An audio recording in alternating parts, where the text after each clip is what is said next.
Hello, I'm Dr. David Thomas. I'm a practicing psychotherapist in Tampa, Florida. The topic today is how to overcome depression at work. Some of the materials you might need would be a quiet place, a piece of paper and a pencil, or a journal in order to reflect and to be able to record your thoughts. Depression, like the other three blocks to happiness, anger, anxiety, and guilt, are really nothing more than reflections of thought. So if you want to change how you feel, you change how you think.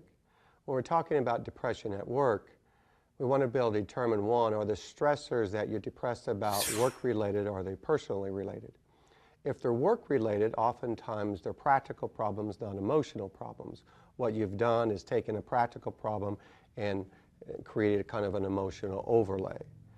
If you can reduce that emotion, then you're going to be much more effective in reducing the practical problem in the work setting. So how do you overcome the emotional overlay? Well, first, again, remember that thinking drives feelings. So if you're not thinking or feeling the way you want to feel, then you got to look at the thinking that's driving that.